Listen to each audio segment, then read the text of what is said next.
The most expensive construction of mankind does not materially exist on this planet, yet it has revolutionized your life. It's an unfinished tower that's been under construction for over 1,000 years. Millions of hands and minds have laboured on it, at a vast cost that cannot easily be imagined. It's built, or grows, at the confluence of societies that are willing to allow people to specialise, in some cases merely to think, for the lust of knowledge, and societies which preserve the discoveries of the dead. It's the mere existence of this tower that means that it's possible for a child of someone who comes from a culture that can just about use fire, can ascend to the level where they can build tools to examine planets around distant stars. It's the ivory tower, forged from the summation of the knowledge of mankind, and it's our single most valuable asset, for if it were lost, it would take us generations to rebuild it. We've all climbed the ivory tower to an extent. It influences the way that we view ourselves, our civilization, indeed our very place in the cosmos. It enables ample clean water, life-saving operations, worldwide travel, and even the ability to hold the music of thousands in the palm of your hand. In themselves, miracles beyond many an Iron Age god. But relatively few perceive what it is that they're climbing, or indeed what the tower is made from. The bricks of the tower are the thoughts of the minds of thinkers long dead, the shoulders of giants, preserved by our Enlightenment values. But what makes them strong is the scrutiny of those concepts by others. The free exchange of ideas is the quality control that ensures the structural integrity and expandability of the tower. And it's the growth of this tower that has allowed our enlightened world to proceed from the Wright brothers to landing on the moon in less than 100 years. Indeed, the growth of this tower may yet turn out to be the key component in determining the survivability of our species. But what gives the tower strength is that every brick within it is fully scrutinized for flaws, from all angles, to the best of the ability of the mental craftsmen of that era. There is no dogma, no secret, there is no weakness that cannot be exposed, corrected, or expunged. For where a society accepts dogma, that there are concepts beyond question, whether it's about burning witches or drawing prophets. Another Middle Eastern capital, another Western embassy on fire. That society is locked in that state in perpetuity.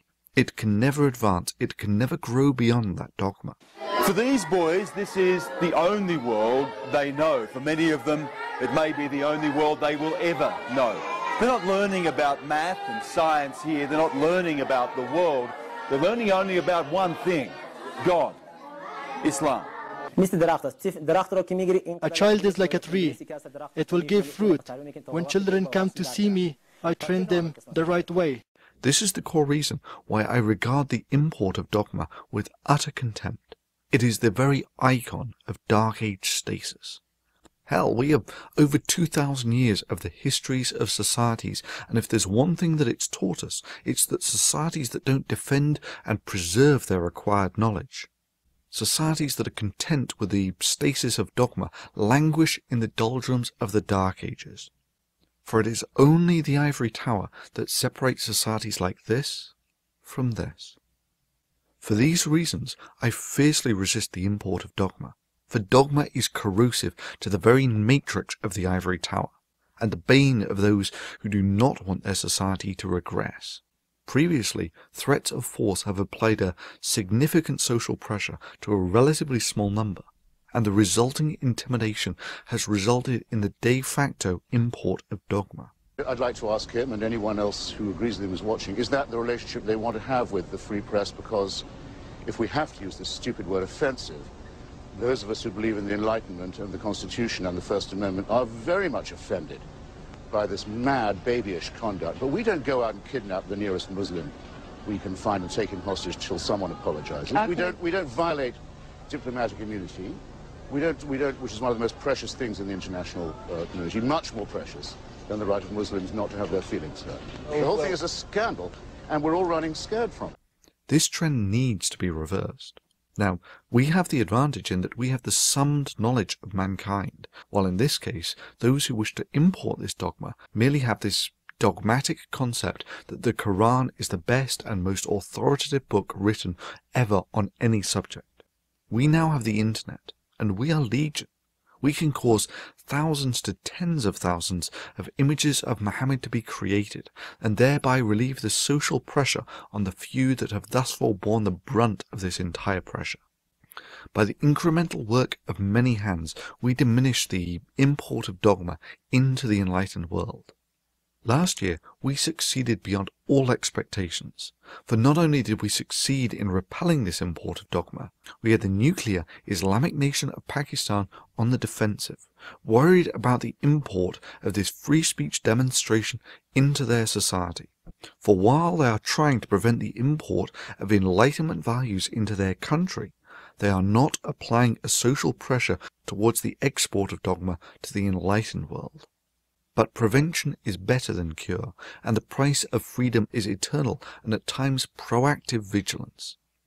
This year we continue the protest, for those forced into hiding by death threats from these people, to ensure that never again will the free press utter the words that they have been intimidated into self-censorship, into the de facto observation of religious dogma through threats of violence. So please, if you agree with this message, take a few minutes to draw a picture of Mohammed and upload it to Flickr, and then post it to this Flickr playlist. Thereupon it will appear on the website dmd2011tf.net, where the slideshow will be playing safely beyond the hands of any dogmatic censorship. Or better still, take that slideshow code and insert it into your blog. Post it on your Facebook. Tweet it. Get it out there, such that never again will the free press be intimidated into silence through threats of religious violence.